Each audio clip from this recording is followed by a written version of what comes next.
What's up, dude? What's up, man? Chilling, hanging out. Yeah. Another week. Another week. Fucking Tome of Chaos podcast. Welcome to your sermon, boys and girls and NBs. Oh, yeah. We love all of you. I'm just so happy to be here talking to Dave. How you doing, man? I'm doing good, man. I'm trying to figure shit out. I think that I'm going to start up some counseling soon and shit like that just to, I don't know, better love myself and love other people. Yeah, go to therapy, man. Go to therapy. I think it's been needed to get back. Yeah. I feel like I cured some of my shit, you know?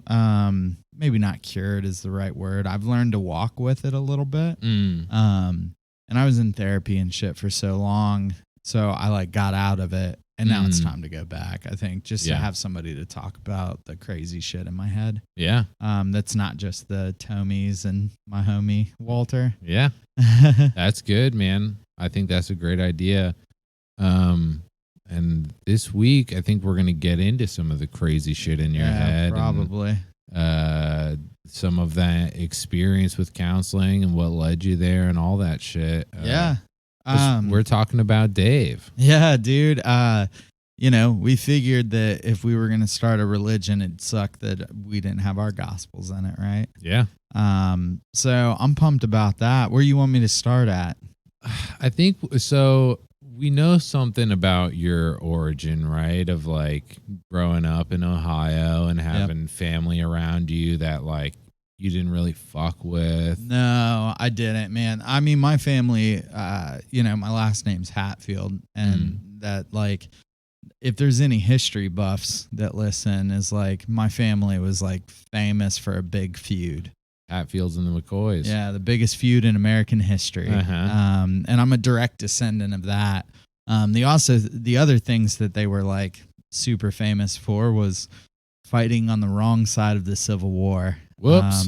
Yeah, and shit like that. And so I think that the crazy thing is thinking, one, that was so long ago. And two, it's taken until, you know, my generation to fucking get that shit out a little bit. To heal you some know? of that well, shit. and to end it, you know? So yeah, I grew up, and I'm not saying like, I don't want to bring down on my parents heavy that they're like racist homophobes. Yeah. They did vote for Trump. They continue to vote for him. Unfortunate. Yeah. But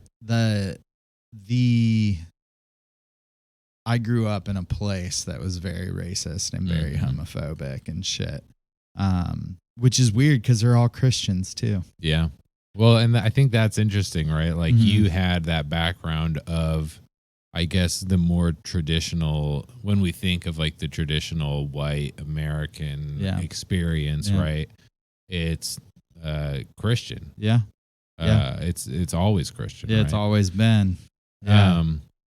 So how you grew up Christian, you grew up probably, how much did you go to church? We went a lot. Yeah. So yeah, I mean, I grew up in a bad neighborhood in Columbus and shit like that. So like I grew up around church culture a ton. And they were like mostly Baptists, you know, and shit like that. But my family went to like a prominent big church here in Columbus, Ohio. And they went all the way until I was like 5 or 6. I can't remember. There was a time where they didn't go because they left the church. And then we went back when I was in like middle school, early middle school, maybe 5th grade is when I first went back.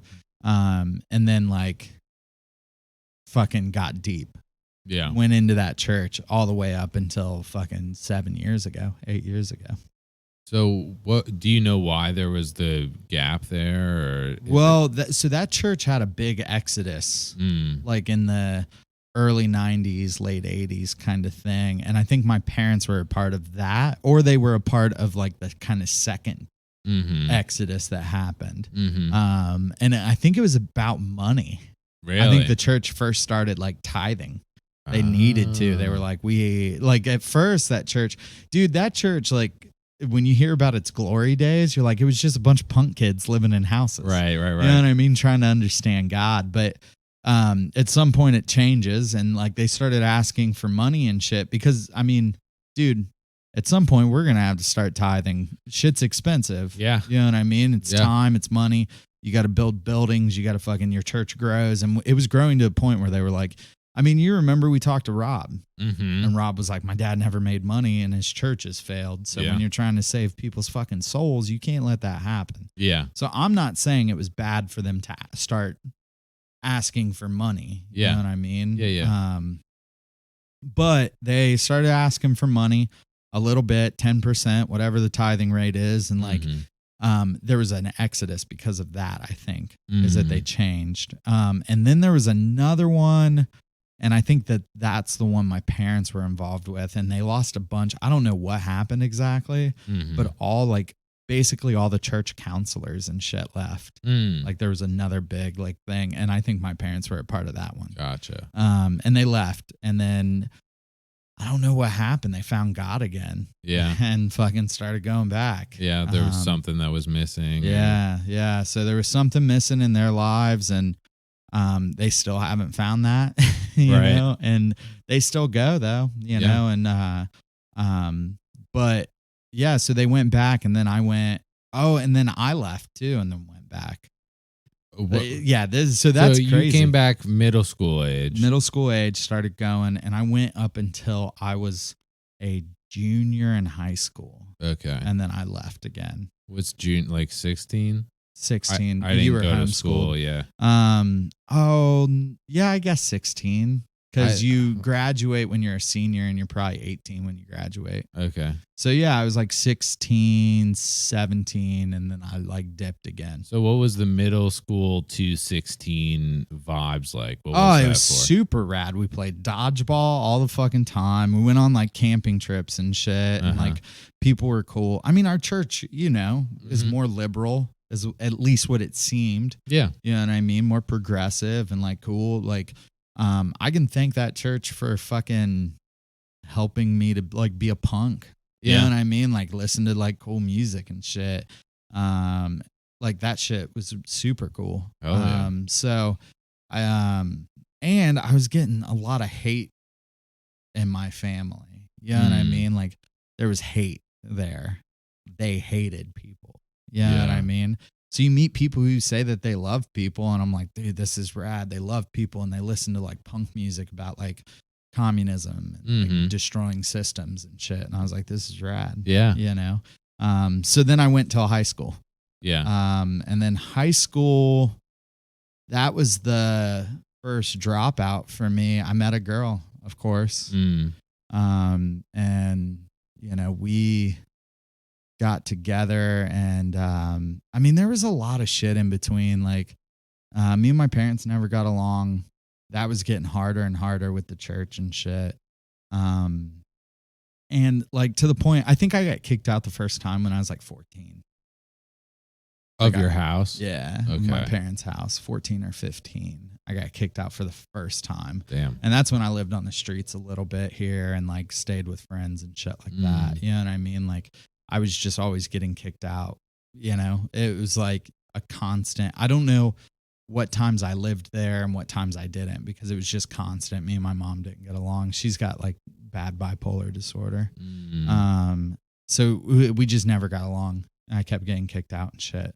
And then I moved in with a dude from the church. Okay. He actually came to my parents' house and was like, Dave's moving in with me. That was during like 14 to 16. That was like 15, 16 is when that happened. Yeah, like 14 to 16 or something like that. So I lived on the streets a little bit. I lived at my cousin's house. I lived, you know what I mean, just wherever I could. Bounced around a lot. Moved back in with my parents, and then there was like one last drag out fight. And we'll cut that name out. He came and like picked me up, and I lived with him for a while. Yeah. And then I met a girl, and then I didn't live with him anymore. Yeah. because I started fucking. And the church was anti-fucking. Anti fucking if you weren't married. Yeah, I wasn't about to get married. You know what I mean? So, and you know, I was doing shit before then, but this was bigger. This was love. Right. You know what I right, mean? right. And we got together. Mm-hmm. So, and I left the church. Yeah. You know, they wouldn't let you do the thing. it was like, you got to leave. Yeah. It was weird. So then like, I was like homeless again. yeah. You know what I mean? Cause I was like, what the fuck do I do? So I was staying with her and I was staying with my aunt. Like that was a time where, my mom was like, this was real brutal. Me and my mom have a rough relationship, but my mom, like I was in sin, Mm-hmm. you know? Yeah. We had a big fight and then I was like, I'm out. And I went to my aunt's house. I caught a COTA bus from the fucking east side of Columbus, the hood, all the way to the west side of Columbus, and showed up on her doorstep. And my mom must have known that's where I was going because she called my aunt and she told my aunt not to let my aunt live with there. Oh, damn. Yeah. And my cousin is like one of my best friends. And she was like, don't let him live with you. And my aunt was like, what do you expect me to do? Right. Kick this kid out? Yeah. So I lived with her while I was seeing the girl I was with. Mm-hmm. And then finishing school, senior year was a blur. I don't really know much. I didn't go a lot, you know, barely graduated. And then the summer after my senior year, March 2008, my son was born. Yeah. And we tried to make that work. Yeah. And it didn't. Yeah. And I got low, you know, I got real low. I was like working construction, which was a hard job and shit. I was drinking a lot, and shit like that. And, so it was like basically she left and I went into like work mode. I would work constantly. And then I would get drunk the nights of, and then I would go to work in the morning or sleep in my car at the job site. That happened a few times and shit. And like, and then I would be sober on the weekends when I had my son. How old were you during all this? Oh, dude. We split up when I would have had to have been 19. Damn. I think. Or just 20. Yeah. Maybe we split up. Is that true? Yeah, that's got to be true. I was like 19 when we finally split up. And then you had your son when you were like 18. Yeah. So it was like a year of trying to make it work. And then shit went sideways. It might have even been less than that. Yeah. It might have been less than that. Like it might have been like 6 months of like trying to make it work real heavy. Like we were living together and shit like that. We were like, I had an apartment and shit. I was working, like I was making baller fucking money, like working and shit. Yeah. So it was like, so I spent maybe a year or two after we split up, because Draven was probably 6 months old, almost a year. Yeah. Right. And when we split up, and then I spent I spent fucking 2 years just drunk and fucking working and sober on the weekends when I had my kid. And that was brutal. Yeah. And then, you know, I started wanting to fucking off myself. Yeah. I was going to fucking end it, dude. I was going to paint the wall. Right. And, that night, dude, this is crazy. This is what made me like really, when I talk back about God, you know, you got it drilled in your head so much about like signs and symbols and where the Lord intervened and shit like that. And the night I was going to end it, I get a fucking Facebook message from a dude I hadn't seen since high school. Damn. About coming to the church. To the church. And then so he hits me with a message about coming to the church, and I go out. And that was me back. So that shit's crazy. It's a wild ride. I just talked for a long time. Ask me questions No, about any of that shit that didn't seem clear. there's so much interesting stuff there. Like obviously it's fucking hard and sad and brutal. Brutal. And I'm so sad that you had to go through all that. Yeah, man. I don't know. It builds character. Yeah. I mean, hate to say it like that. Like, this isn't a pull yourself up by your bootstraps No, fuck moment. no. I don't believe in that. Like, you hear this story and think that I didn't get helped. mhm. You know what I mean? Like, don't do that. And I could tell you everybody who did. I mean, even the dude who let me live with him while I was in the church. Yeah. You know what I mean? That was a weird situation, dude. I was in high school. Yeah. Like, this is a married dude, you know, like, he made me lunch. Yeah. You know what I mean? Like, he fucking, dude, peanut butter and jelly, right? Mhm. And a Diet Coke and always some chips. That Oh, was my yeah. lunch. And he would make it every morning, dude, and drive me to the fucking east side from campus Mm. to go to school and shit. That's awesome. You know what I mean? Like, he helped me out, Yeah. even though I spit in his face and moved out and shit, you know? Yeah. Because I was fucking, you know? Yeah. And like, so I don't know.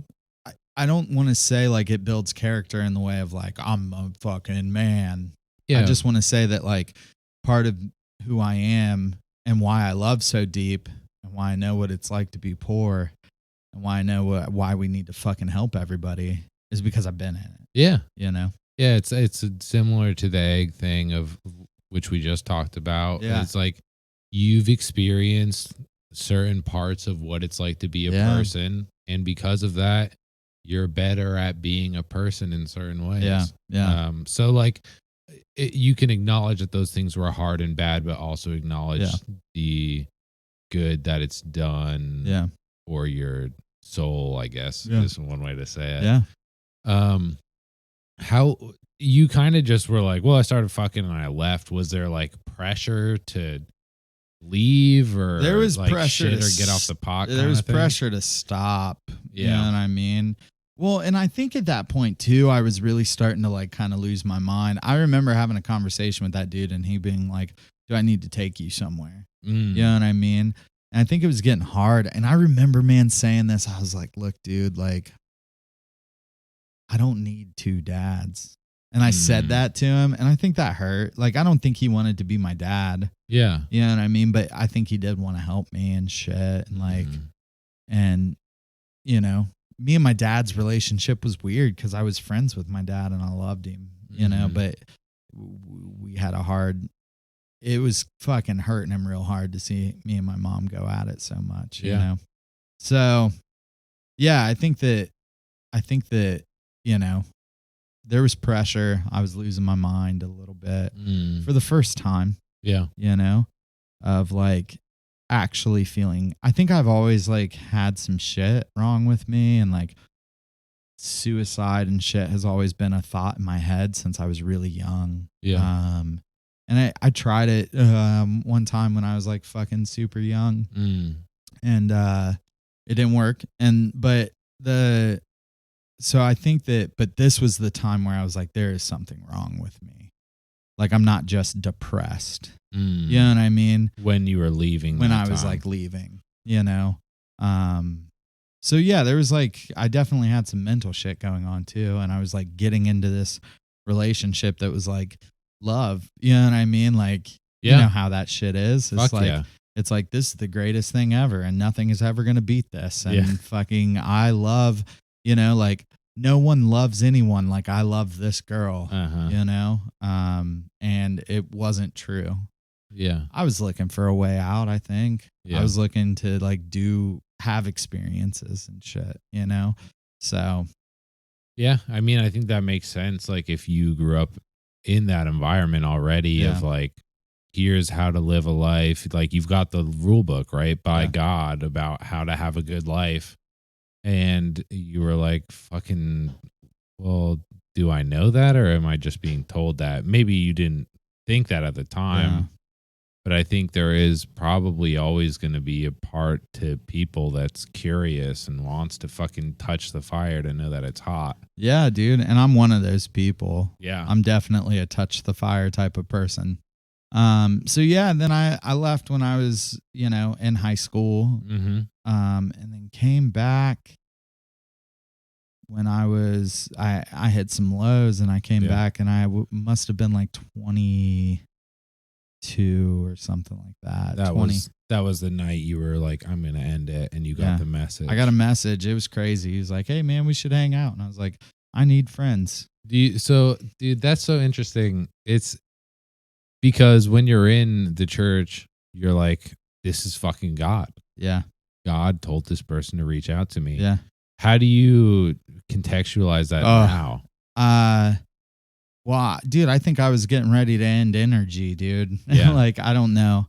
Maybe that sounds too hippie, but I do. I believe in energy and shit. Yeah. You know, I believe in and I think that there was a point where it was like giving me a way not to do that. I don't think it was God, you know? I think that I believe more that telepathically I was getting ready to end energy, and energy didn't want to be ended. You know? Yeah. And it was like, here you go. Like, here's your way out. You know?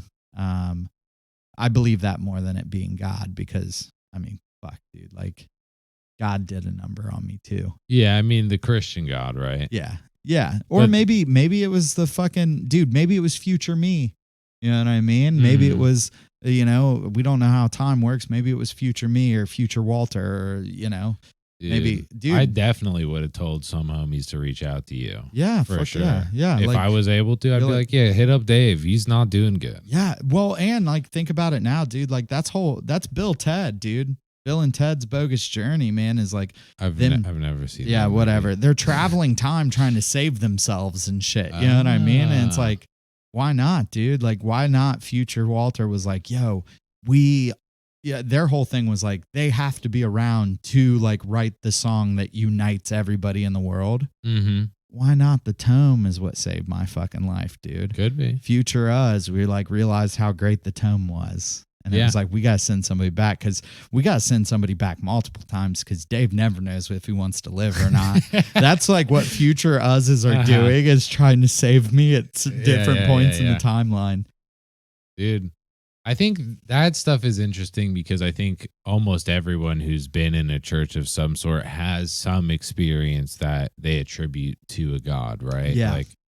And if you lose that church, I think it's very easy to suddenly just be like, well, I've lost that experience.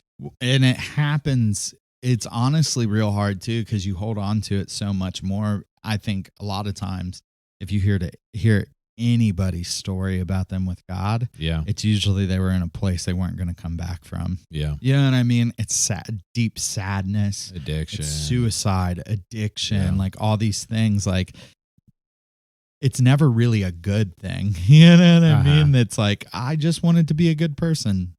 Yeah. You know, you got rescued from some shit. You got rescued. And I think that those kind of memories, like rescue memories, make it harder to fucking get out. Oh, fuck yeah. Because you don't want to lose that. Yeah, for sure. Because then you have to explain it away. As in, like, it's no longer easy to just be like, it was God who saved me. Yeah. Well, it would hurt to just say like it was chance. Yeah. It was chance that guy hit me up on that night. Yeah. It like robs it of some of its like glory and mysticism. Yeah. Yeah. Yeah. So even though it is like a beautiful thing that just another person could have saved your fucking life. Still friends with that homie. Yeah. Still am. He's still in the church. I'm still out, and I love him. Yeah. I love him. I'd do anything for him. That's awesome, man. Yeah.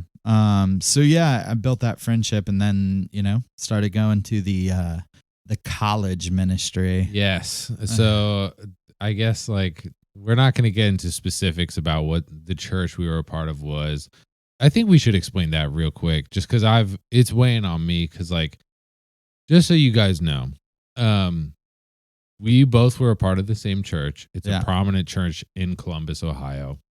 We don't want to name it by name, because if you're in Columbus, you know what we're talking about. And we just don't want to we don't want to draw negative attention to this church. Yeah. If you want our personal takes on if you should be a part of it or not, I would say no in a heartbeat. Probably not, right? Yeah.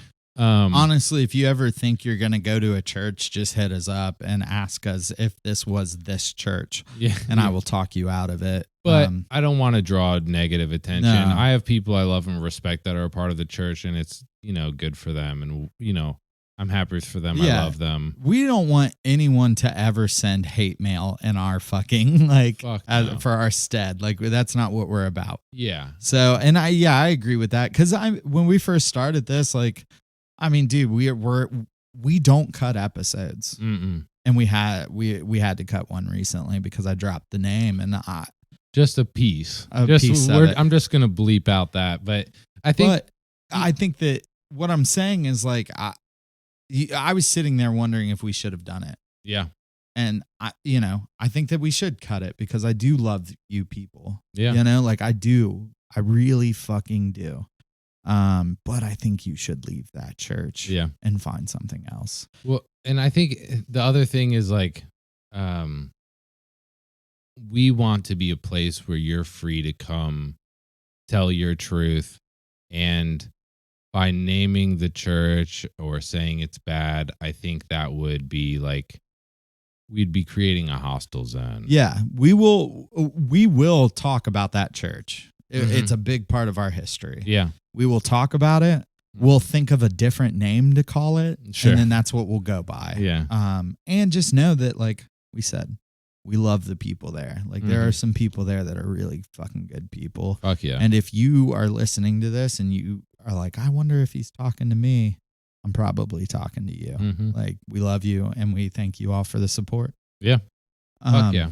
So, anyways, that was a tangent to fucking. I think those are good though, man. Yeah. When you're doing a podcast, they're good to fucking be like, hey, we love you. Fuck yeah, dude. I just don't ever. I want this to be a place where people are free. Yeah. And sure. if you want to name shit, that's on you. And if we encage one person, then we might as well encage them all, right? Like, that's what I'm like. I think that we can't be super cool with, like, everything else and everyone telling their piece and not be cool with that. You know? Yeah. I think that we gotta be respectful. Fuck yeah. And we gotta love them.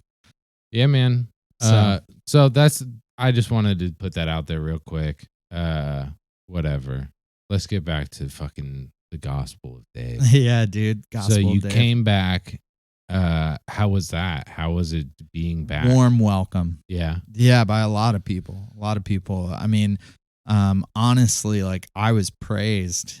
Like, it was crazy. Everybody was like, man, you are so good. You were great when you were in high school. You were a holy roller. You won people for the Lord. You know what I mean? Like, people built that ego. Yeah. In a hard way of, like, it was just, I don't know. I felt loved. I felt like I had a job. Yeah. And shit like that. So yeah, it was warm. You were the prodigal son returning, dude. I was. I heard that fucking verse. I'm sure. So goddamn much, man. The prodigal son returns and shit. And, like, I mean, dude, people waxed my dick a little bit, like, for real. Like, just to be real. That was the most people who ever thought I was great ever. Yeah. That was it. Yeah. Now I'm like, I wonder who thinks I'm great. You know what I mean? Yeah, back then it was like, I know I got people who fucking think I'm awesome, can't do any wrong. So prayed big prayers, Yeah. And that felt fucking great, I'm sure. Yeah, dude, it did. It felt really good. And then I think that, I mean, I don't even know how to get into that. Like, I was kind of a superstar, and then at a certain point I stopped being one. A superstar in the way that you're sharing the word of God. Sharing the word of God, leading Bible studies, taking leadership training courses and shit, like learning, diving deep into the Bible, asking big questions, but like big godly questions. Yeah. Like, not like deep, not like what's real, questions. And shit like that.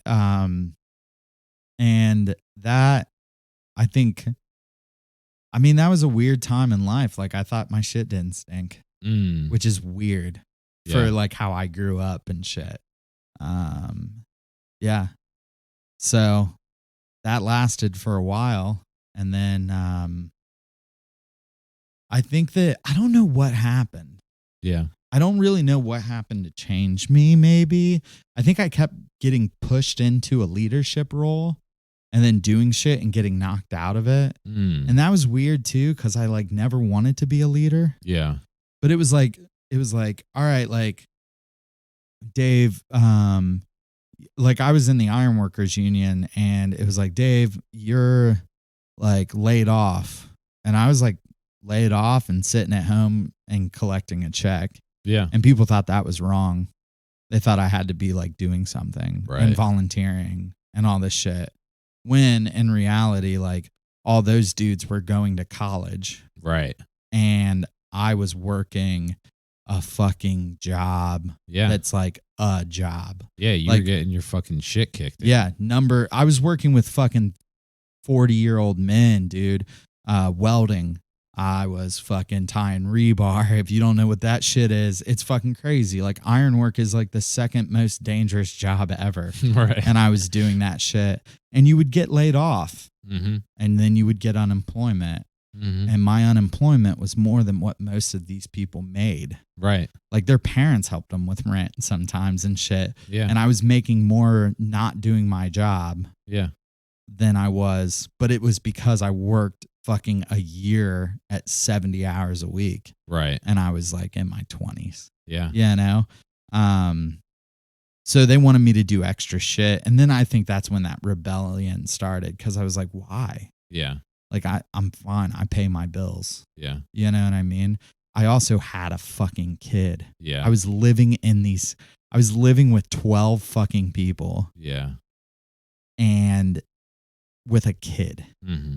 It was crazy. Yeah, that sounds unbelievable. It was unbelievable. They didn't know what the fuck I was going then, you know, like Yeah, what I was doing and shit. Like there were times where like all these motherfuckers would go off to school and like there were definitely days where they would all go to school and then come back and I would be on the same spot in the couch. Yeah.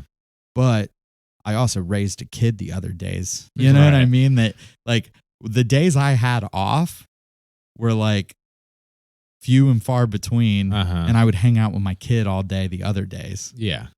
Like, what the fuck? Dude, there's one thing I know about you, Dave. It's not that you're lazy or not a hard worker. Like, that was like the weirdest thing. As like, they would thought that like I was sloth, dude. Dude, and I know this because we worked together. Yeah. Is you're good at your job to the extent where you can appear completely unaffected by the hard work you're doing. Yeah.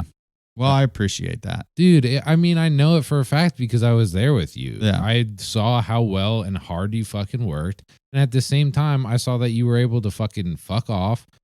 Smoke a cigarette every hour. Oh, yeah. And still do more production than anyone else on the fucking floor. Yeah, when we were printing t-shirts, baby. Yeah, dude. Yeah.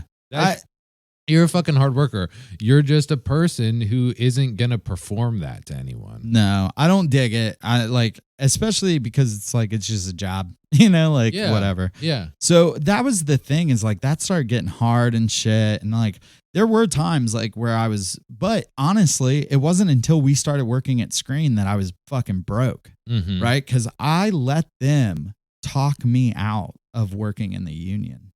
I ended up leaving. Like I was laid off for a long time. It was the recession. Shit was hard. Yeah. And then I let it go, dude. And I was like, yo, I can't do this anymore. I got a kid. I'm going to go find a job. I started working at a fucking pizza place, making nothing. Yeah. Like back at a pizza place, not making anything, and then Screened. Yeah. And that's when we met, Walter. Yeah, man. We got there, baby. That was such a good time to meet dude. you. Yeah, it was cool, man. And like it was real weird. I walked in and I was like, oh man, that dude's cool. And then it was like, oh man, I actually live like you could throw a rock and hit my house. And I was like, oh shit, that's cool. Yeah, we and then lived it was across the street from each other, dude, literally. And then it was like, oh man, I go to this church. And I was like, I go to the same church, bro. It was cool, man. Yeah, that was good vibes. It was a good time, dude. We worked tons of hours, you know, Fuck shit yeah. like that. But so you think that's where the rebellion started, is all the prodding at like it was just pressure Yeah. of like, you got to do this. And it was conform. it was conform. It was like, why do you sit at home? And like, I was looking at these college kids and I was like, yeah, but when they're allowed to play video games all fucking day if they wanted to. Right. And whatever. Yeah. You know what I mean? Like, we all do it. We all take time where it's just like an entire day and just do something. Yeah. And it's like, I'm raising a fucking kid that, honestly, there are only like 2 people that I was in group with that have kids now, and they are all 10 years younger than my son. Right. You know what I mean? Yeah. So it was like, do you know what parenting life is now, homie? Like, you fucking miss meetings all the time. Yeah. You fucking, you know what I mean? Like I was doing that in a house full of 12 people working construction. Right. Well, you know? and that college ministry that our church has is so fucking militant and growth focused and intense. It is. I think that even the people I love that are still there would agree with that. Oh yeah. Like that the adult group was cooler. Oh, for sure. Yeah, and I think anyone in the adult sphere looks back at their time in that and there's like, that was fucking overboard, dude. Yeah. Then why don't they change it? I don't know. Because it worked. Because it's get rid of the ministry houses. Get rid of that. Here's the thing, dude. I don't want to talk a bunch about like what's wrong with that church, but there is some things that are fucked up, and I think one of them is like it was a numbers game. Like I'm sure you experienced that at one point. Well, I was a number. I was one. Right, but you were also a person who provided numbers. Exactly. I was only the pursuit. When I stopped providing numbers, that's when shit got weird. Yeah. Right. Yeah. And that leads right into like, you know, being in the adult group. Yeah. So then I was in the adult group, and because I met a fucking woman. It was rad. Well, you met your wife while you're Sarah. still at college. Yeah. Yeah. Yeah. Well, and when I was in the college group, I met my wife, Sarah. And it was rad. It was love. Yeah. You know what I mean? We dated for like 8 months and I proposed to her. Fuck the haters, get married. Yeah, dude. But that was like cool because I had like this girl, right? That's the crazy thing is I was getting all this pressure behind the scenes of like perform. Yeah. And get a job. Oh, go volunteer. Oh, do this. You need to start spending time wiser and shit, you know? And like partly because they wanted me out of the house so I could be fucking discipling people and fucking growing and bringing people into the fold. That I think was the real reason for the pressure. But I met this girl and I had a fucking kid, right? And I fucking was broke. Dude, you remember the car? Fuck yeah, dude. That I drove around. Yeah, that was missing a window. That shit was fucked. Like when it snowed, there was snow in my car, and I drove in the winter on a donut because I had no money to fix it because I had a $250 comic book pool. I spent money poorly. Hear me out. Like we all do. We all do. Don't judge me for it. I spent money poorly and shit. But even with all that, that girl fucking loved me, dude, for who I was. And even saw me as like a spiritual like pillar. Like we talked about God. We talked deep and shit about God. And some of it was an act because I didn't know what the fuck God was. Because at that point, I think that even when Sarah and I were married, like first started dating, I was already 1 foot out. Yeah. I didn't want to be a leader. I didn't want to fucking teach. I didn't want to fucking do any of that. Like I was reading deep novels and shit and changing my views. But also I had hearts in my eyes. Yeah. Dude, I think that's a really hard thing when you've been performing Christianity, especially the way that this church expects you to. Yeah. I mean, you were in it as a kid, you were in it through middle school, into high school, and then back again. And like, even if you were halfway out, I don't know how easy it is to unlearn all of that shit and all of a sudden just cut it off. Yeah, I agree. I don't think it is easy. Yeah. So I think like it wouldn't be ingenuine for you to be still Always 1 foot in, 1 foot out. Yeah. And like if you're 1 foot out and you're marrying someone and you're not sure that you're all the way out, you're going to keep trying to uphold those values that you've been For sure. clinging on to, especially if they fucking saved your life at one point. Yeah, for sure. Yeah, I mean, it's hard to break up with God. Yeah. It is. Yeah. I don't want to. I don't want to get it twisted. I think it is hard. For fucking years. I mean, I still talk about it now on a podcast. It's hard. It's hard to break up with God.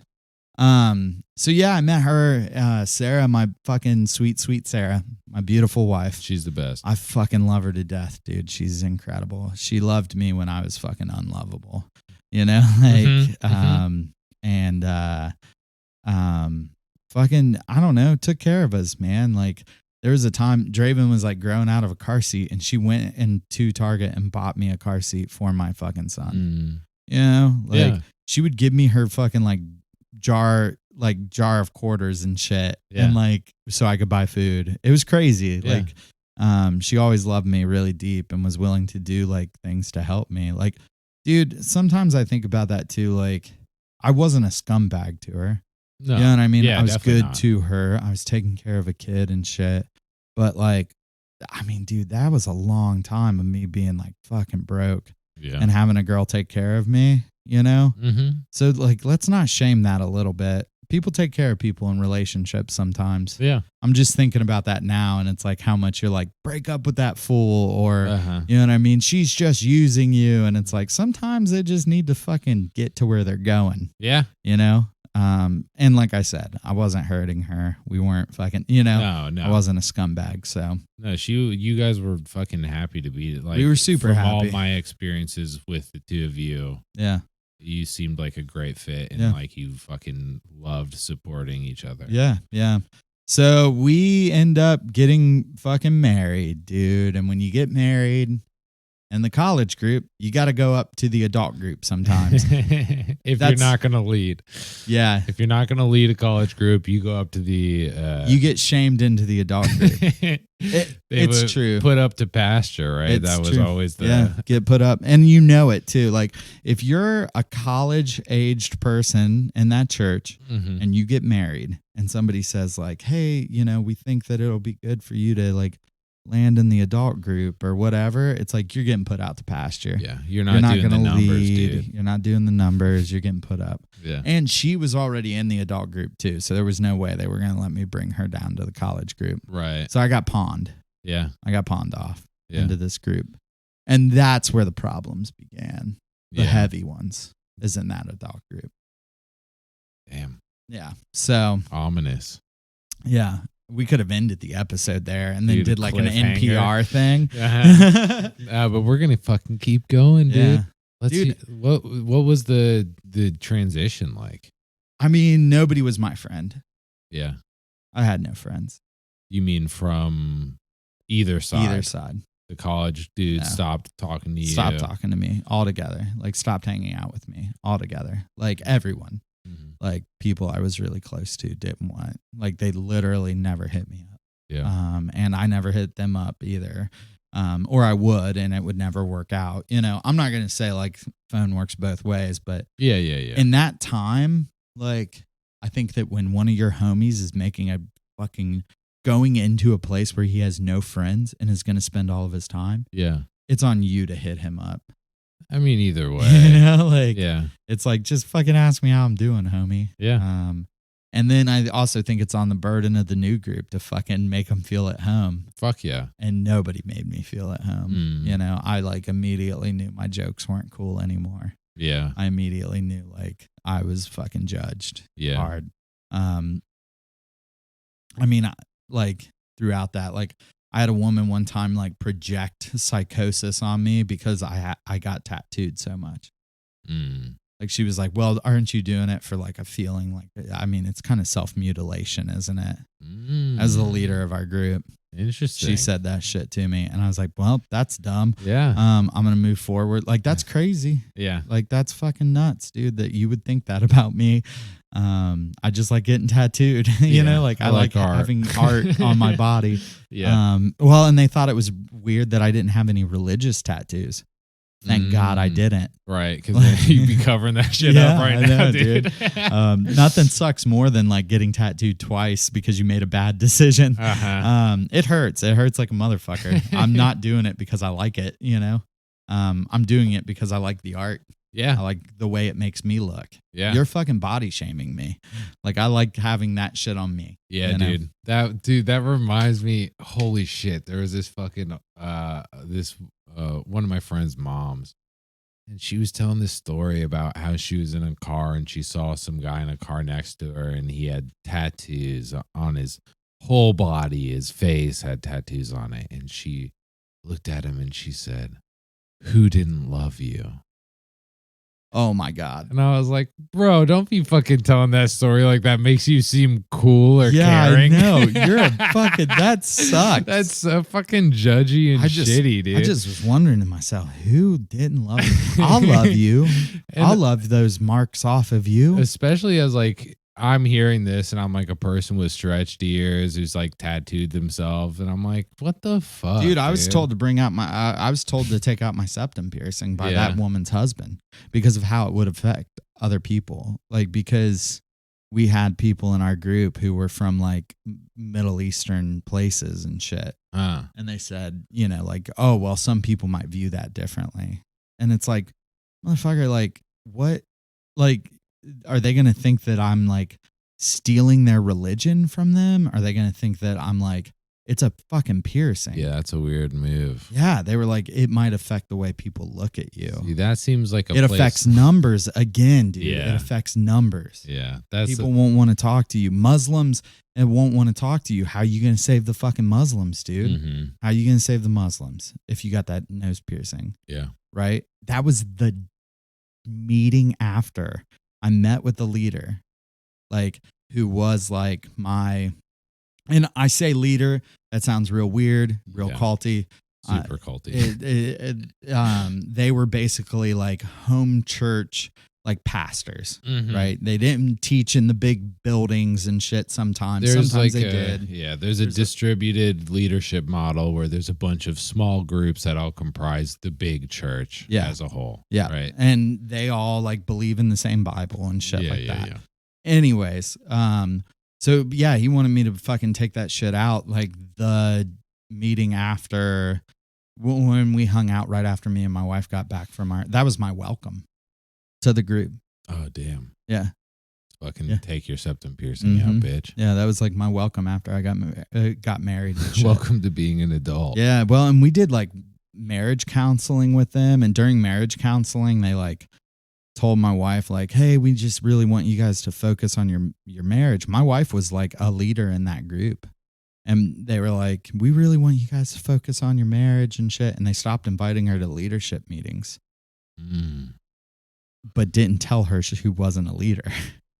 They just stopped inviting her to meetings. Yeah, it's a weird because she got married to me. Right. And I wasn't putting up numbers. Right. I wasn't a good Christian. Yeah. You know, so she got popped because of me. Like they took her out of leadership just for marrying me. Like she's not spiritual enough to talk about the Bible. Right, because she married me.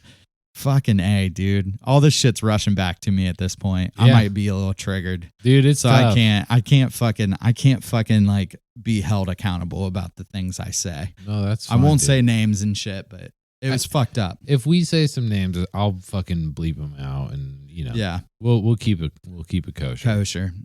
So yeah, dude, and then like marriage was hard.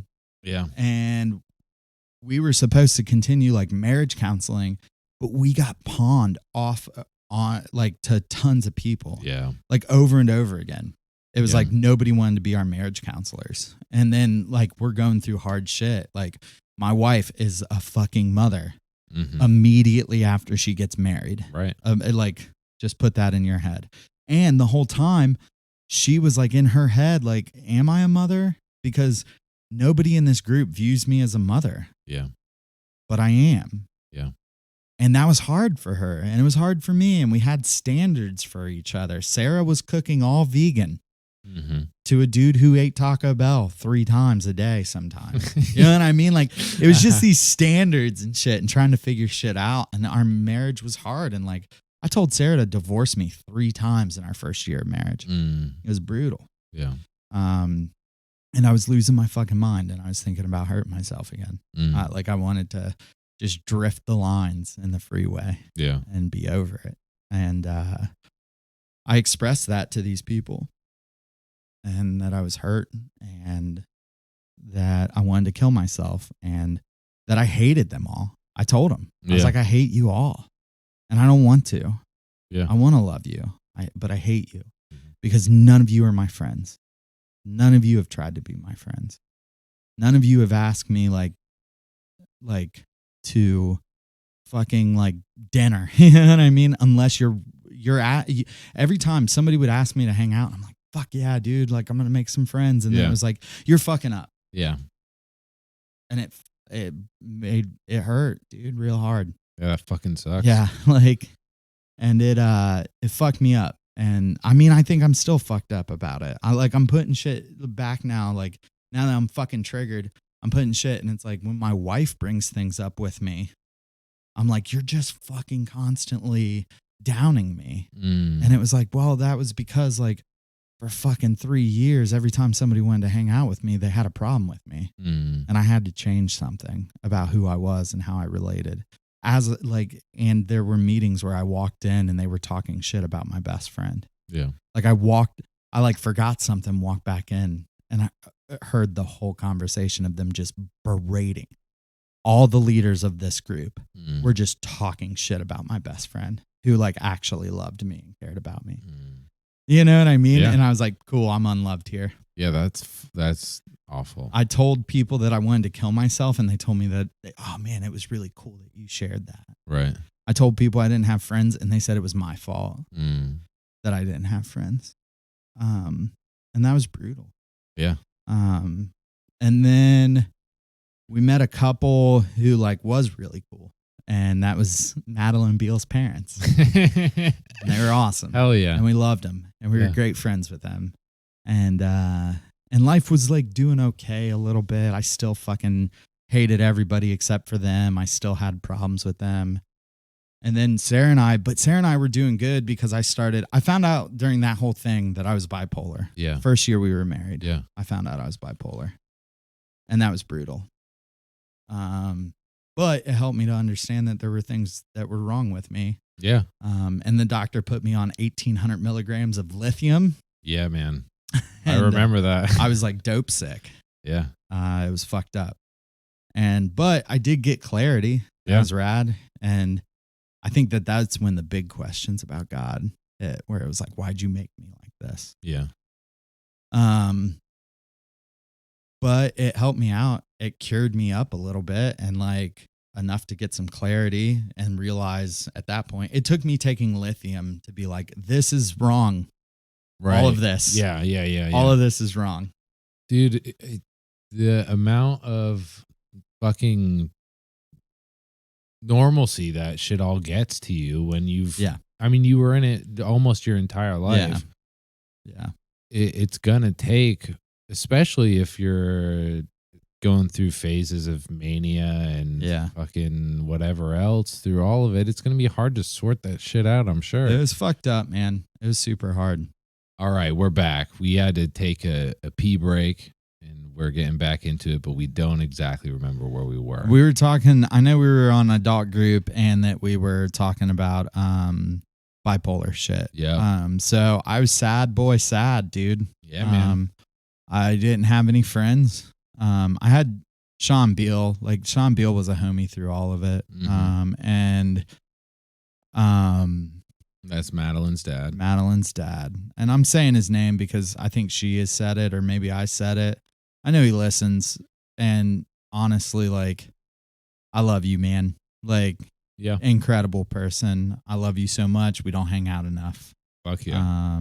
But he was there through all of it, Sean and Julie, and really helping me out through all that stuff, and loved me. Hell yeah. When I was super hard to love. You know, and like when I was being told that, and when I was being told that it was my fault. Yeah. So that was brutal. And then I stuck around a little bit, and me and Sarah's marriage was going better though. Yeah. Like the first year was really hard, but we really started trying to find our groove and shit. And I was on medicine. I was on lithium. I was on lamotrigine. I was on Ritalin. I took a cocktail every day, and I'll never go back to it. I don't think. I've found alternative medicines that help a lot better. I do think that I need counseling. I've been talking about that, but I can talk about my bipolar journey. I don't want to. This is like a big journey, and bipolar is a huge part about it. Yeah. But I think that there's more prominent shit to get to. I think it's hard because we can only cover so much. I know, dude. Well, and I think that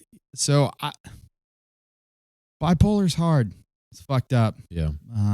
Yeah. Let's get the cliff notes of that journey. Yeah. So I went to a psychiatrist, got diagnosed. I was seeing a counselor and shit. I saw a counselor one time. She was like, "You need to go to a psychiatrist." Saw a psychiatrist one time, and he said that I had one of the worst cases of like bipolar disorder 1 that he's ever seen, which were like big swings and shit like that, high manias, low depressions, you know. Bipolar 1's easier to diagnose, I think, because it's bigger, you know. I have seen in Technicolor, you know, without drugs. Yeah. Like I have stayed awake for 7 days. Yeah. Without drugs. I created a pomade business. You know, like, I remember that. You remember that? Yeah. I had that dude offer me $1 million to fucking start making it. That's crazy. It was crazy. Dude, like that's how bipolar works. It's incredible. You're God. Like I have felt like God. Do you feel like that developed later, or was that always a part of you? I think it's always a part of you. They will not diagnose anyone bipolar disorder before 24. Okay. Because I think that's when that shit really starts coming up. Yeah. The God delusions, the staying up all night. Like I look back at my life and I realize I've always been that way, like heavy swings and shit, but they won't diagnose you because they've misdiagnosed people forever and given them lithium poisoning and shit. Which like lithium poisoning is no joke. That shit'll fuck you up. Lithium poisoning will make you fucking constantly fucked up, like mentally and shit like that. Yeah, but you were in this church environment where you had bipolar, and instead of getting you help, there was a pressure to conform and to not be those ways. Exactly. Without an extension of like, here's the resources to get better. It's just like pray more. Fucking like pray more and like ask God and shit. I mean, I do think that the church we went to is like more mentally friendly than most. Like a lot of people are on medicine and shit. Yeah.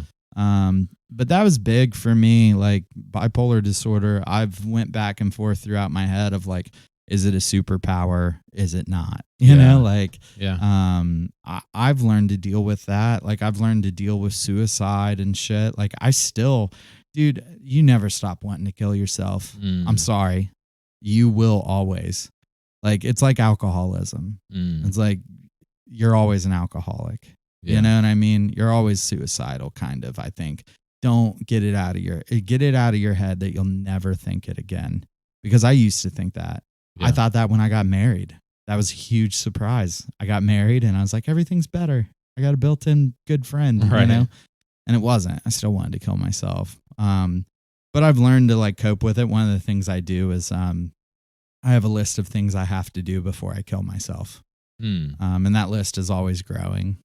And one of them is like, the first one on the list is to watch the Rocky VI montage of like, or not montage, but the Rocky VI monologue to his son. He's talking to his son and he's like, the world ain't all sunshine and rainbows. It'll beat you to your knees if you let it. It's not about how hard you can hit life. It's about how hard you can be hit and keep moving forward. You know what I mean? And it's this great monologue that I get amped up. I love Rocky, and I get amped up from it. That's the first thing on the list.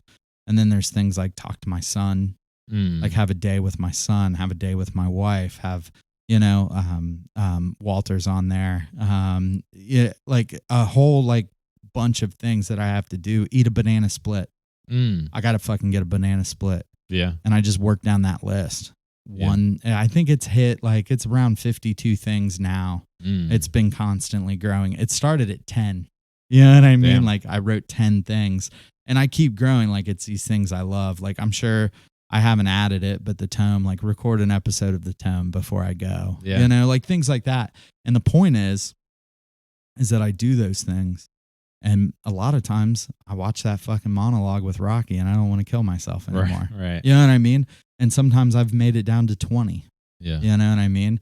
But it makes me make a like honest thing of like, I need to do these things before I will allow myself to fucking to exit, you know? Damn. Yeah. So that's like, that's a little mental health therapy for people. That's a beautiful strategy. I think. It helps a lot. It helps a lot. So if anybody's out there struggling, get help. Don't ask your church. Like, don't just call a therapist. Email us. I'll talk to you. Like, I've been there. If you don't have anyone to fucking talk to, if you don't like use everything, you know what I mean? Like, I can't promise that I'm going to give you fucking great knowledge, but if you just want to hear me say that you're a great person, I will say it. I'll record it and send it to you. Like whatever we like, just to help people with mental shit, man. It's brutal. Yeah. But yeah, don't worry about talking to your church. Fucking get a therapist, get a psychiatrist, talk. And that helps. And then, you know, I broke up with that dude too, like I did God, because he was fucking jacking me up on so much drugs. Yeah. I was sick. It was bad. I think I still constantly have migraines from it. Damn. Like I never used to get migraines and now I get them all the time. Like I have one now, you know, like it's fucking weird. So I got out of that and shit, but yeah, bipolar is a struggle. Yeah. But it is a big part of my life, learning who I was, knowing my things, you know, like knowing my baggage and shit and being able to deal with that helped out a lot. And then, actually like that leads right into, the trouble years, dude, where things got real hard. Yeah.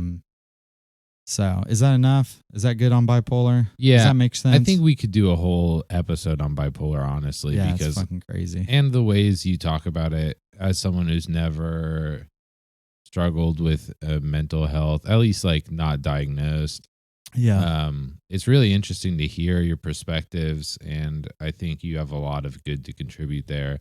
And we should get into that more, but let's just fucking get into some other shit, and maybe we'll come back to that another time. Yeah. So then, oh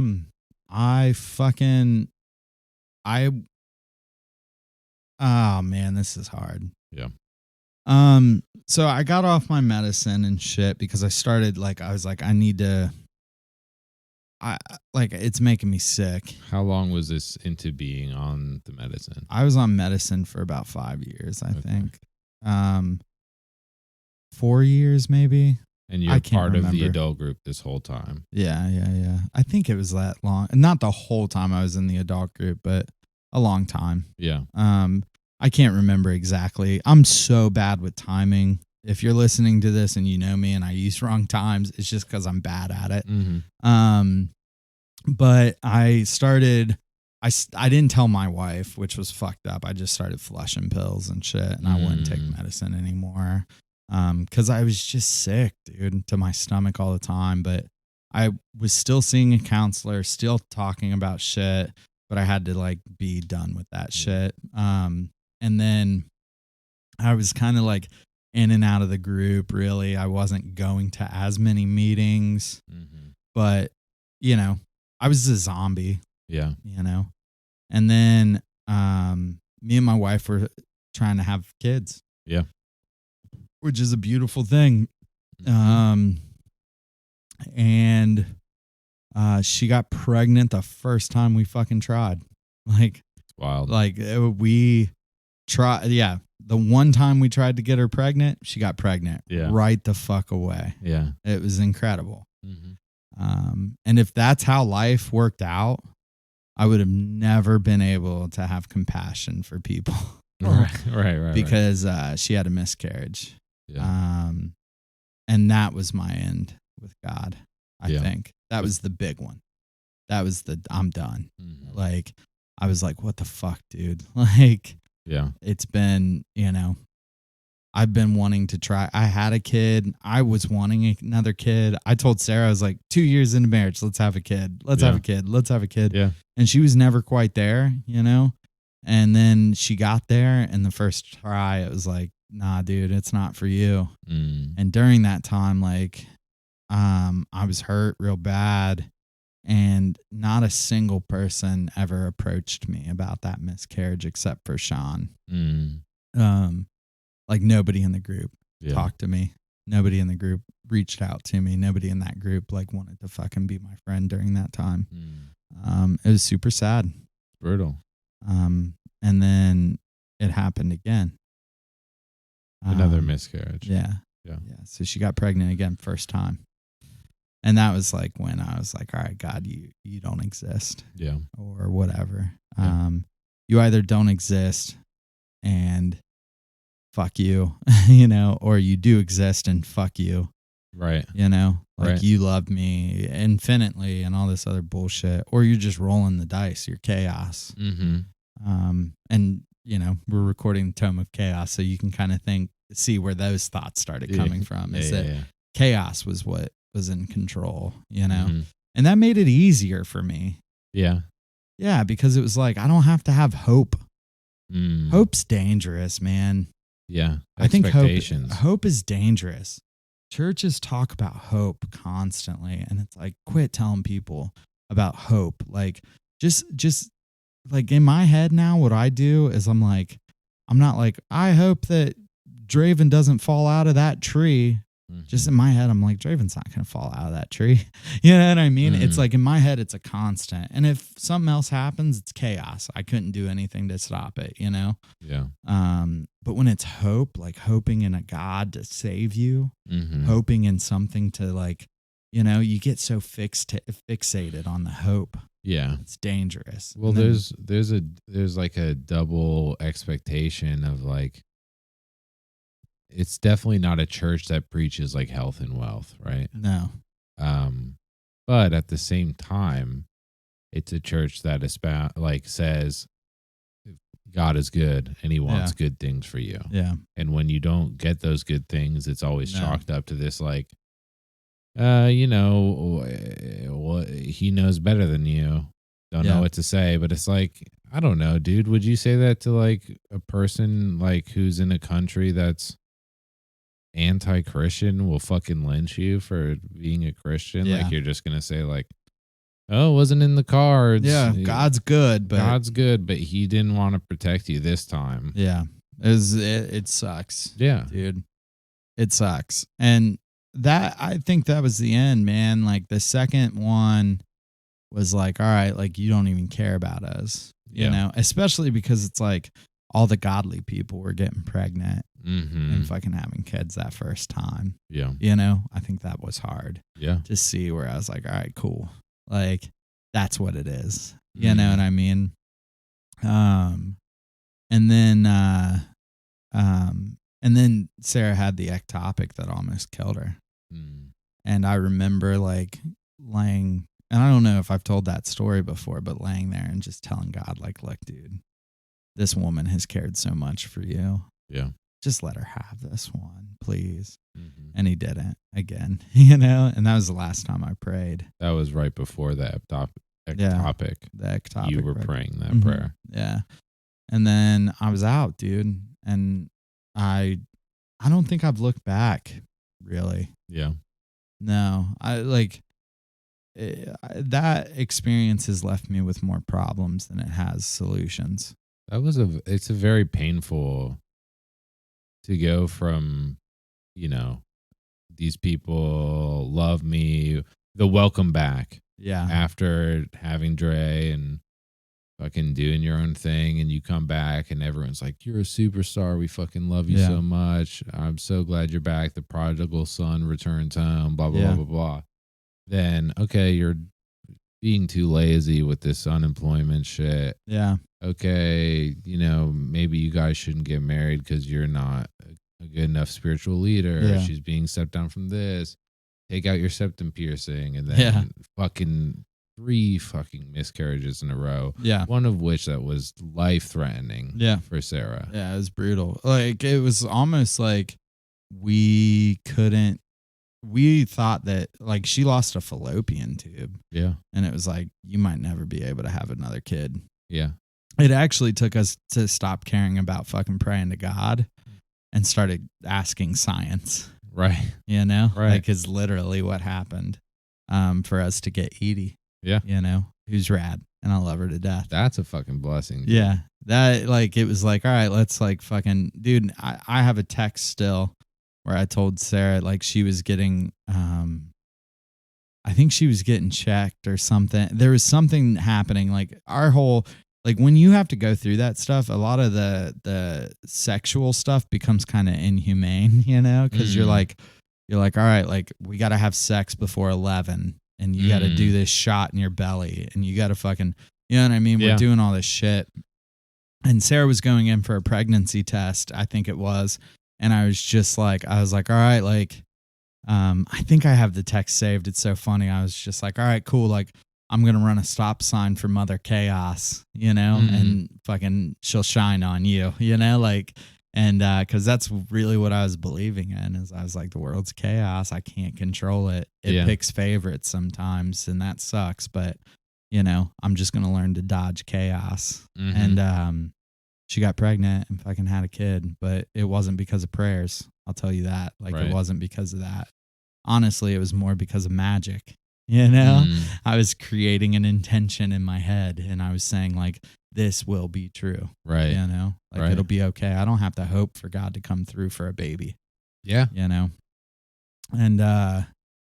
so I left the church completely and spent, some time kind of, my wife was still in, for a while. And then I think for her, it was like, God, like, people don't even view me as a mom, and I've lost 3 kids. Yeah. Like, the person she was studying with fucking sucked, man. Sucked, which sucks because that person was in my wedding, and shit. Like, that's like crazy too. Like, you're the only person in my wedding. You and the homie that, like, hit me up the very first time, or to come back after high school and shit, you're the only 2 I'm still in contact with. Yeah. That were in my wedding. And, like, that's crazy, man. Like, we're just not friends anymore. Yeah. And we stopped being friends before I ever even left the church. Yeah. So, yeah, I don't know, man. That's my journey. That's the journey of Dave, I guess. Yeah. Dude, I think it's a hard fucking journey. But I think it's so beautiful that it ends with you and Sarah and Edie. And Dre. Well, yeah, Dre, of course. Yeah. I don't mean to leave him out, but the miracle of Edie after all this fucking hardship and, like, it being unlikely for Sarah to have a child after that shit. It took him, it was like, we're looking for a miracle, and we're not even asking the miracle man. Yeah. Yeah. Dude, it's so hard that you had to go through that shit, but I'm so happy that you're in the place you are now. Yeah.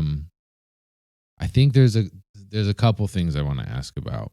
One is, where was I to you during all this shit? Because it always makes me feel like, man, I could have been there for Dave, and I fucking Dude, wasn't. you had shit going on too, man. Yeah. There was some brutalness happening. Sure. Right? Like, I mean, Teak was, like, losing her mom and shit. You know what I mean? Yeah. Like, and we were there for each other. Like, but we've talked about this, man. It's so hard to be hanging out with somebody when they're still in the church, because it was so about performance. Yeah. You know what I mean? Yeah. So it was like, I was out having crazy shit. And you, dude, I have text saved from you. You know what I mean? Of you like being like, Teek's pregnant, and me being really stoked, you know? And I was like, everybody else would be like, I'm pregnant. I'm like, fuck you. Yeah. Fuck you. You know what I mean? Yeah. Like that's one takeaway from this is like, if you're going through that shit, I'm sorry for you. Like that hurts. And if you've never been through it, watch your fucking words. Yeah. Watch what you say to women. Watch what you say to their husbands. Don't ask people when they're going to have fucking kids. You don't know what the fuck's going on. Yeah. You know what I mean? That happens. Yeah. You've never done that to me. And when you were saying like, oh, I'm having we're having a baby and shit, I was like, fuck yeah, man, you're going to be great parents. Well, I appreciate like, you know what I mean? I never stopped loving you. We weren't hanging out as much, but honestly, when our wives work together, so like what would happen is we would be at one of their work events and I would just ask Sarah, I'm like, is Walter going to be there? And she's like, yeah, he'll be there. And I was like, all right, I'll come. I did it would be the same vibe on my end. I mean, like, I don't want to be there. Nah. like I don't want to fucking go, man. Like, but Walter's there. I'll go talk to Walter all day. So, well, I'm happy for that, man. Yeah. I regret that I wasn't there for you more is what I think I want to say. But I wasn't there for you as much as I could be with the Teek shit too either, man. Yeah, we both fucking dropped the ball, I'm sure. Yeah. But I love you to death. I love you too, homie. Dude, and I think what this leads us to now is like, one, obviously we have to have Sarah on to talk about she's planning on her it. perspective, because I think that's a beautiful thing. She's planning on it. And two, I mean, obviously we know you're making the Tome of Chaos, but where does it leave you? I'm happy. I am. That's good. This shit's rad. I love doing the tome. Fuck yeah. I love people hitting us up and asking us questions and shit, and like people are really about it. That's incredible. That's a cool feeling of like other people have reached out to us and know where we're at, you know, and like want to know more. And I mean, dude, like Tomies are taking Saints classes and shit. Saints are throwing classes and Tomies are hopping in and shit. So that's beautiful. I love it. I get to hang out with my best buddy, like every 2 weeks. I don't know. I'm happier. I'm mentally more stable, even though like I talk about some crazy shit, and like you're getting like a percentage of the things I talk about and I think about in my head on this podcast. Like I am one of those people who like, you let me go long enough and I'll be the dude wrapped in linens on High Street, you know, but I'm happy. Yeah. I'm happy about that. Like I'm happy to think deeply and ask big questions and tell people I think they're wrong if they fucking, you know, like, I don't know, I'm doing radical leftist shit, you know, like, which it makes me super happy. Because that shit like has always been a part of my life and was always questioned in the church. Right. You know, like of like, you know, it's cool if you vote Democrat, but if you're a fucking anarchist and communist, like, well, you know, like nobody wanted to hear that shit. Yeah. You know? Yeah, for sure.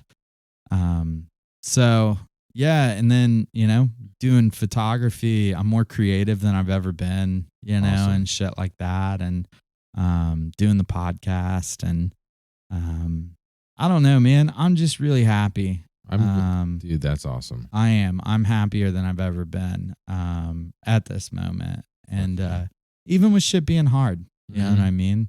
Shit is hard right now. I'm not saying that it's not. Like my life is like shit's hard. Me and Sarah, you know, it's not like everything's happily ever after either, you know, like, you know, we have issues. We're going to start counseling. We're going to, you know what I mean? And do that shit. But it's like, people told me that like my marriage wouldn't last without God, and it's lasted a long time without him, you know, and we're still working on it, and we love each other more than we ever have. And like, it's easier to love each other now that we're not in the church and stuff. So if you guys are worried about that, if you listened, you know, like, if you're in the church and you're like, I wonder how their marriage is, it's like, it's incredible. You know, we're fighting the same fight that you are, you know? Yeah. But that's good. I also hang out with my kid more, like Draven and Edie. Right. Dude, I don't know what it would be like with a baby Mm-hmm. going to church. Mm-hmm. Absolutely not. Absolutely not. It's like, tough. Dude, I miss so much time with Dre Mm-hmm. and that whole thing because it's like, well, he's got to go to group. We got to go to group. We got this men's group and women's group and blah, blah, blah. All these meetings. Mm-hmm. And I miss so much time with my son. And if you know me, you know that is not where I want to be. Yeah, definitely not. So I am happier now. I get to hang out with him more than I ever have. Like he's with us predominantly. He's with us the most. Hell yeah. Out of both households, and it's incredible. And I've been able to try and be a better father, even though like he's 12 now and an asshole. Mm-hmm. You know what I mean? 12-year-olds suck, dude. Like they're like trying to figure shit out, and it's Right. really hard. But I love sucked him. at 12 for Dude, sure. I love him so much, and he's figuring out the world too. I'd love to have him on and Dude, talk that'd about be his fun. thoughts on shit, dude. That'd be fun. Yeah, Probably that get would some be incredible. problematic 12-year-old takes for sure. I know, dude, but that's where you got to start at, Uh-huh. and then you can go back and listen and be like, "Damn, I was an asshole." Yeah. Like I don't have any recordings from me when I'm 12. You know? Oh, thank God. Yeah, dude. We've already said that I was an edgy motherfucker. You know? Yeah, dude. I think okay, so there's a couple things I still want to talk about. And one is there, if you could, Yeah. is there a point you would go back and tell yourself, hey man, Get out of there. get out? Or Yeah. is it too much part of the journey at this point? Some of it's part of the journey, but some of it was fucking beating myself, dude, paying penance and Yeah. shit. Like there's like shit. Well, clearly I wouldn't do it before I met my wife, Right. right? I Right. wouldn't have done that. I think right after we would have got married, maybe dipped out, but that would have probably been brutal for her. For sure. Okay, so dream scenario, right? Dream scenario, like she's cool with it, I'm cool Everything goes good. with it. Okay. What would you have said to yourself? After we met, right? Because I would have still had to meet my wife. Sure. I would have been like, look, dude, I know you think this is important. Mm-hmm. And I know that you're struggling because you want so badly to believe in a creator who loves everyone and Mhm. everybody gets to go to heaven. I know that you want to fucking, dude, maybe I'm sending this back now. Maybe. I always think about, I'm a future self sending shit back to my homie Dave in the past, you Uh-huh. know? So if you can hear this, past Dave is like, I know you want to believe that shit. It's not worth it. Like, buy some podcast equipment, get Walter over to the house and start putting shit on wax like right now Oh yeah. because you guys are going to solve some problems. I you would. know? I mean, I would also have to tell myself to fucking cut it out too, though. Yeah. Yeah. When would you? I don't fucking know. Well, I've got to think on that. After I've been through my journey, I'm sure it'll be a lot clearer. Yeah. Yeah. I've asked that because I think there's probably someone, maybe not in your exact spot, Yeah. but there's someone out there that probably Needs to hear it. they probably fucking are there. I hope whatever I environment hope they're in. people, I mean, that's the thing. I want this to be something that helps people. Yeah. You know what I mean? Not just like two dudes yucking it up and learning about weird religions. Like, Uh-huh.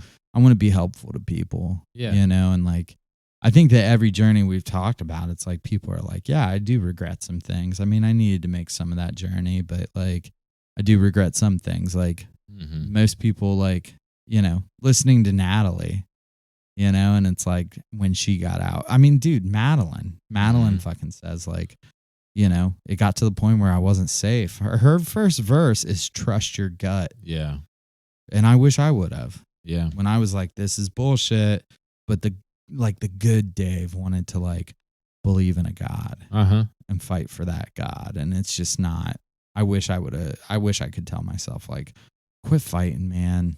You know, it's not good. Yeah. You know that it's fucking people over. You know that none of Mhm. your like gay friends are going to be allowed here. You know that, like, Yeah. I just kept making those reasons in my head of why God was good. And it was like, God's not good. He's not there, Yeah. you know?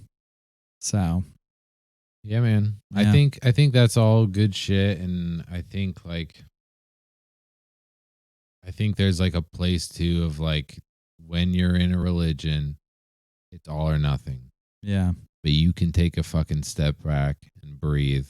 Yeah. And if you want to go back someday, you'll be welcomed like Dave was as a fucking dude. prodigal son. Yeah. I mean, if I fucking went back now, people would fucking Fuck yeah, they would. lay down fucking wreaths for me and shit, dude. Like, I would fucking get on a mule and ride it through the church, dude, like Jesus did in that one town, dude. Yeah. Like, and it would be cool. And like, there wouldn't be any problems. Dude, if the community you're a part of is as loving and forgiving as you think it is, you can take a break. Yeah. And you can get your head straight. Yeah. Fuck yeah. I think that that's incredible. I take a break, dude. Yeah. Fucking, dude, get like, when I was leaving, I fucking took 4 days and read the Bible. Yeah.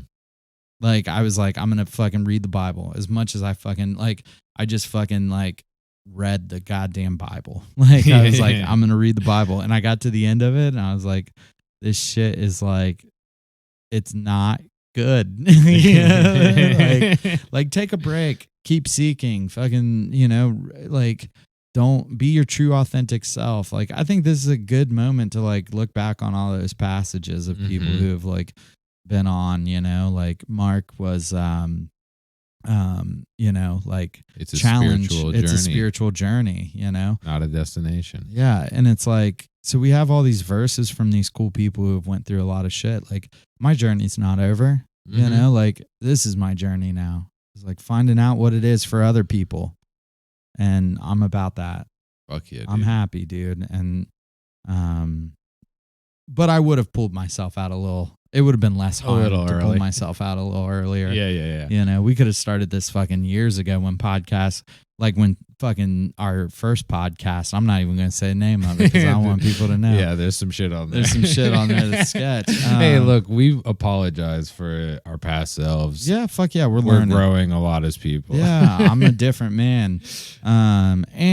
But it's like when we were doing that old podcast, it was like podcasts were just kind of becoming real big, you know? And I was like, dude, if we would have started the tone back then, we would be ruling the world already. That shit was before Serial even hit, Yeah? dude. Yeah, when it, oh my God, I hated that shit. When people were like, it used to be, I'd be like, oh, you listen to podcasts? And people were like, no, what's a podcast? Blah, blah, blah. And then those same people, like 5 years later, were like, oh, have you been listening to Serial? And I was like, no, what's that? And they're like, oh, it's this podcast. You know what podcasts are? And I was like, shut up. Yeah. I don't want to fucking hear about it. That's why I didn't even listen to Serial because of that. I didn't either. You know what? I went back and listened to it. Pretty fucking good. It's really fucking good. Hell yeah. I'm glad it is, dude. But like, I didn't listen because of that. I was like, I've been listening to Kevin Smith talking to a mic for fucking 6 years. Yeah. But yeah, I would tell my past self to start that podcast way sooner with my homie Walter. So that's me. Fuck yeah, dude. I think we did a good job here. I think so too. I think your story is a hard and beautiful one. Yeah. That's different than a lot of other people's experiences. Yeah. And in some ways, I'm sure it's also very relatable. Yeah. Well, I hope so, man. I hope people got something out of it. Fuck yeah. Do you want to put a verse in for this week? Yeah, I think I don't know what to put in though. Yeah, it's hard. It's super hard when it's your own shit. And I didn't think about it ahead of time. Like we give some of our guests time to, you know, at the beginning. Yeah. I think that you know what, man, I'm really good at ripping off like song lyrics and shit. Yeah, let's do it. So I'm just gonna put in "Quit What You Don't Love." There you go. I think that Pat the Bunny said that shit. And I just think that I wish I would have quit way sooner. Yeah. You know what I mean? Like I wasn't in love with it. It didn't help me and I should have quit. So if you're out there and you got shit in your lives that is like hurting or hard, just fucking get rid of it. Mm-hmm. Quit it. Yeah. So for sure. But also when you're Sarah and Dave's having a hard time, stick with him for a little bit, right? Yeah, for sure. For sure. But she loved I you think- that whole time. Fuck that. Yeah. It still works. Yeah. It totally still works. I It mean, still if you don't, fucking works. if you stop loving something, Yeah. so I think that's our fucking week, man. yeah, there it is. I don't have a challenge. That's okay. I don't know how to do those. I just leave those up to guests. Yeah. You had the one about letting someone else order for you. Yeah, that was a good one. Take a break from something. Yeah, fuck yeah. I dig that. Yeah. I dig that. If there's something in your life that's fucking causing you some harm, take some break. Take a break. And then quit it if you don't love it at the end of Yeah. it. You can go back if you want to or Yeah. not. It's There chill. we go. There we go. Hell yeah. Well, I love you, Walter. I love you too, man. We need to tell everyone to follow us on shit at Tome of Chaos Podcast. Yeah. Email us shit at Tome of Chaos Podcast at Gmail if you want to be a guest. If you have something to contribute, if you have a question, if you just felt loved or you need somebody to fucking talk to. Yeah. And I mean, also, we started a Facebook group called Tomies. For anyone who like wants to convene with the saints, or talk through shit or share philosophies or fucking really anything you would ever want to do. It's a cool group. There's a lot of people there, and well, there's not a lot of people there. Maybe there will be by the time you hear this. It's growing. It's a growing community. And I'm super thankful for everybody who's listening. We're getting numbers. People are listening to us that we don't know. Yeah. And we love you. Yeah, you rock. Thanks dude. for coming through. And thanks for sticking with us, on this podcast journey where we try to crowdsource a religion that doesn't suck. Yeah, man. I think that was all our stuff. Hit us with 5 stars on iTunes and review us. It helps. We gotta fucking take down the Duck Dynasty guy. Yeah, fuck that That dude. guy sucks ass. We totally gotta get rid of him. And fucking Joel Olstein too. Oh, We yeah. need some reviews. There's a ton of people. I'm going to like put it out there into the universe and ask, like, there's a ton of people who listen to us and we have like 20 reviews. I think that we could have more than that. Please. So take some time, grab one of your homies' cell phones. If it's an iPhone, get onto iTunes, search us up, Yeah. or Apple Podcast. Go to your homie's Apple Podcast app and review us. Yeah. Because that's for what sure. matters the most. If Spotify did reviews, we'd be fucking good. Yeah. It's but- only Apple Podcast. Send our Spotify link to your Spotify homies and whatever the fuck you For need sure. to do. For sure. And then, I love you. Yeah. We love guys you all. so much. We hope chaos walks with you. Yes. I'm gonna end this one since I put a Pat the Bunny lyric in into the tome. I think that I'm gonna end it with one of his songs. And this song is called "Your Heart Is a Muscle the Size of Your Fist." You can listen on Spotify. Pat's one of my fucking favorite artists of all time. Hell yeah. Oh yeah. So this is like, if I'm gonna end my gospel, I wanted to end it with this fucking song because I Yeah. love Pat. Let's do it. Here we go.